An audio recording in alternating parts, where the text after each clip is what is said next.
내 보험의 상태를 제대로 파악해서 표준화 보장으로 구성을 한다면 이 100세 시대 유병장수 두려움 없이 맞이할 수 있습니다. 정말 이게 나한테 필요한 건지 아닌지를 모르시고 그냥 가입하는 경우가 사실 많았던 거죠. 네, 예. 그래서 사실 이제는 가입자분들도 리모델링이라는 거에 대해서 많이들 알고 계시잖아요. 네네네. 리모델링이라는 이슈 자체를 여러 방송이나 매체에서도 얘기를 하고 있고, 그리고 보험회사에서도 부르짖고 있고, 주변에 있는 FC들, 보험 설계사분들 만나면 리모델링 해야 된다 얘기하고 그렇죠. 있고, 그래서 막상 만나서 리모델링을 받아보면 이게 잘 된 건지 모르겠고, 이런 상황들이 매번 반복이 되고 있다는 거죠.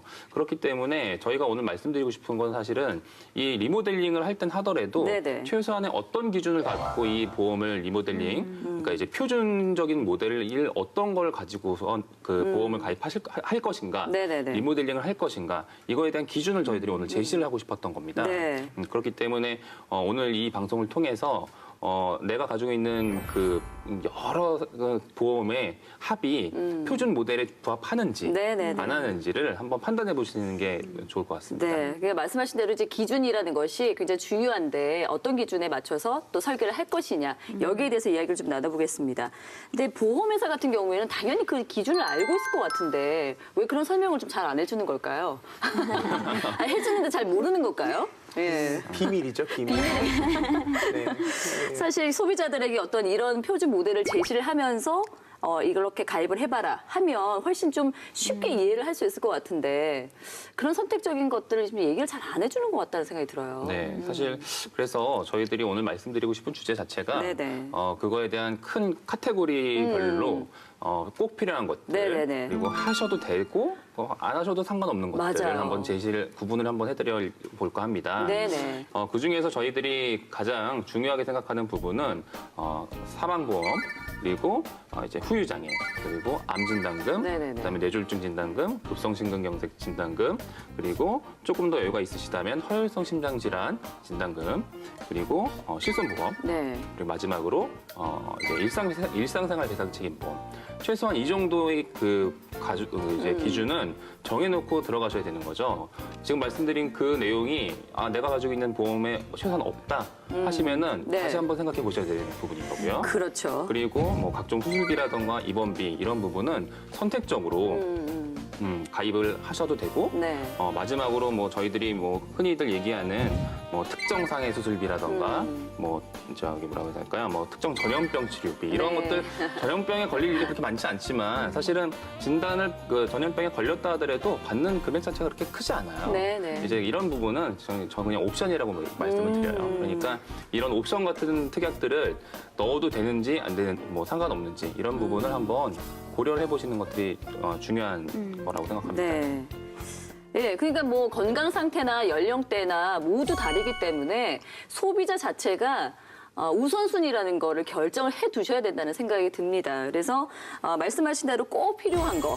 꼭 필요한 항목, 그다음에 여러 가지 뭐 가족상이나 가족력이나 자기의 건강 상태를 고려해서 좀 선택해야 될 사항, 그리고 말씀하신 대로 옵션 네. 이런 것들을 좀 구분을 해주셔서 가입을 해주시는 것이 현명하다라는 생각이 들거든요. 그래서 예. 아까 제가 말씀드렸던 최소한 가입하셔야 되는 거는 저는 마지노선이라고 부르고 싶어요. 마지노선. 네, 그러니까 그 정도는 최소한 내가 준비하고 있고 예. 그거에 그러니까 추가적인 것들을 준비하시라는 그런 말씀인 거죠. 상품 같은 경우에도 연령대로 다 이제 다른데요. 네. 사실 이제 저희가 뭐 예전에는 1525나 뭐 4080처럼 연령대를 이렇게 한정 짓는 경우가 굉장히 많았습니다. 네. 그런데 이제 근래에는 그런 이름이나 약간의 차이만 있을 뿐 대부분이 이제 전체를 대상으로 하는 보험이 네. 대부분이고요. 그리고 예를 들어서 20대에 사실 뭐 중증 치매나 아니면 치매보험, 간병보험 이런 것들이 사실 당장 필요한 우선순위는 아니잖아요. 그렇죠. 예. 그런데 저희가 이제 실제로 상담을 나가보면 부모님들이 이제 준비해 주시는 자녀 보험들이 대부분이 뭐 종신보험, CI보험, 뭐 간병 특약도 있는 경우가 굉장히 많습니다. 그러니까 상품보다는 보장을 어떻게 구성하느냐가 중요한데 많은 분들이 잘못 알고 계신 네, 거죠. 네, 네. 자, 구체적으로 좀 연령대별로 좀 꼼꼼하게 살펴보도록 하겠습니다. 알겠습니다. 우선은 그 지금 20대에서 30대 분들은 네. 증권을 먼저 좀 꺼내보셨으면 네네네. 좋겠어요. 그리고 없는 사람도 있을 거니까 못 보는 사람도 있을 거고. 그렇죠. 그게 뭘 준비해야 된다. 있으시면 꺼내보시고 네네. 없으시면 일단 좀 기입해 놓으셨다가 네네. 나중에 한번 체크를 해보시면 좋겠는데요. 예. 첫 번째는 일단 실손보험입니다. 그래서 실제로 내가 비용을 처리한 것들에 대해서 영수증으로 처리를 할 수 있으니까 내가 낸 그 치료 비용을 다시 되돌려받는 실비보험 예. 일단 준비를 하셔야겠고요. 두 번째는 3대 질병 진단금인데요. 첫 번째는 암, 두 번째는 뇌 관련 뇌졸중, 그리고 세 번째는 심장 관련 급성 심근경색 진단금이 필요로 하시고요. 최소 3천에서 5천 정도는 준비를 하셔야 된다고 표준을 예. 세우겠습니다. 예. 네. 그리고 세 번째는 상해 후유장애와 질병 후유장애인데요. 상해는 한 1억 정도 준비하시면 좋겠고, 네. 그리고 질병은 상해에 비해서는 조금 가격대가 있으세요. 네네. 그래서 한 2분의 1 정도로 5천만 원 정도 준비하셔도 좋을 것 같습니다. 그러니까 이제 젊으니까 외부 활동도 많아지기 때문에 네네. 상해에 대비하는 것도 중요하다는 그렇죠. 말씀이시죠. 상해에 대한 부분들도 후유장애뿐만 아니라 뭐 기타 특약들도 같이 준비하시면 그래요. 좋겠지만 예. 우선적으로 이제 큰 카테고리 내에서 제가 말씀을 좀 드릴게요. 예. 그리고 다섯 번째는 그 상해 사망. 예, 말씀을 드릴 수가 있고요. 질병 사망보다는 사실 상해 사망 쪽이 조금 더 노출이 더 돼 있다고 보실 수가 그렇겠네요. 있어요. 예. 1억 정도로 최소로 준비하시면 좋겠고요. 그리고 일상배상 책임이라고 해서 네. 일상생활에 있어서 그 타인의 신체나 물건에 피해를 입혔을 때 보상해줄 수 있는 담보를 준비하시면 좋을 것 같습니다. 네. 근데 여기까지는 보험료로는 총 한 10만 원 내외에서 준비를 하실 수가 있고요. 그래요? 예, 더불어서 그 건강보험이 적용되지 않는 그 수술비 세 가지가 있으세요. 네. 최대 보험사마다 2천만 원까지 준비를 하실 수가 있는데요. 각막 이식 수술비, 5대 장기, 그리고 조혈모세포 이식 수술비. 네네. 세 가지는 실손보험을 적용하시더라도 40%까지밖에 보장을 못 받으시니까 수술비를 꼭 준비를 하셨으면 좋겠습니다. 네. 자, 이번에는 이제 50대 이상에게 좀 필요한 보장을 좀 알아보도록 하겠습니다. 이 시기가 굉장히 중요할 것 같아요. 이제 100세 시대의 어떤 절반을 맞이하는 시기고, 이때부터 좀 병도 많아질 것 같고, 예, 또 이렇게 가장으로서의 뭔가 든든한 어깨도 좀 무거워질 그런 시기 아니겠습니까? 그래서 보장 내용을 좀 꼼꼼하게 살펴주셔야 될 것 같아요. 네, 우선 그 100세 시대를 사는 현대인의 50세라는 건 청년이라고밖에 볼 수 없잖아요. 그렇죠. 한참 일할 수 있는 나임에도 불구하고 사실 조기 퇴직이 굉장히 많아지고 있습니다. 예. 급증을 하고 있는 게 현실이고요. 그래서 50대에 정말 꼭 준비해야 되는, 보완해야 되는 내용이겠죠.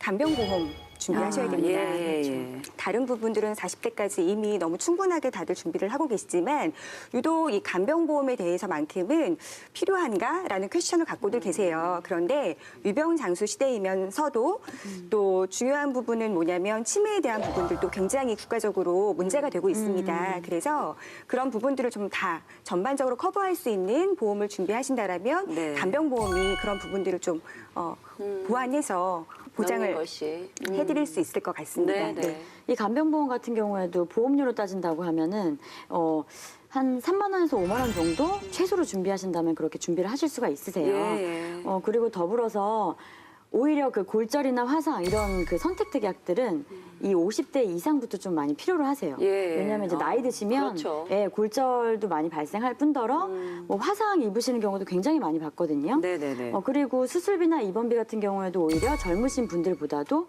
이제는 조금 마지막으로 준비하실 수 있는 단계가 아닌가 그런 생각을 좀 해봅니다. 예. 그 5, 60대의 그 분들을 만나 뵀을 때 예. 나는 청년만큼 건강해 하시는 분들보다는 예. 그래도 도적이 아프다. 뭐 혈압약씩은 한두 개씩은 드시는 그러시죠. 그런 예. 경우를 굉장히 많이 보게 되잖아요. 이제 그렇다 보니까 실손보험을 저희들이 권해드리고 싶어도 건강 문제 때문에 가입 못 하시는 경우가 상당히 많죠. 네네네. 그렇기 때문에 그렇게 실손보험을 준비하실 수 없다면 그런데 보험이 없으시다면 저희들이 몇 주 전에 2주 연속 네네. 방송해드렸던 그 간편심사보험이라도 아, 맞아요. 준비하시는 그런 게 좋은 보험이 또 네, 있잖아요. 예. 준비하시는 방법을 찾아보시는 게 좋은 것 같습니다. 그러니까 이게 지금 저 보금자리만 봐도 꼼꼼하게 다 준비할 수 있네요. 그럼 완벽하죠. 일평부터 쭉 보셨으면 완벽해요. 네, 예, 완벽하게 이 표준 모델을 제시하고 있는 건데요. 저희와 함께 일하셔도 될 거예요. 종종 치료 시기를 놓치거나 빨리 발견하지 못해 최악의 상황을 맞게 되는데요. 보험도 마찬가지입니다. 지금 여러분의 보험은 건강한가요? 또 정기검진 받은 지는 얼마나 됐나요? 장롱 속 깊숙이 넣어둔 보험 증권들, 지금 바로 꺼내서 보험의 재구성으로 연락 주시기 바랍니다.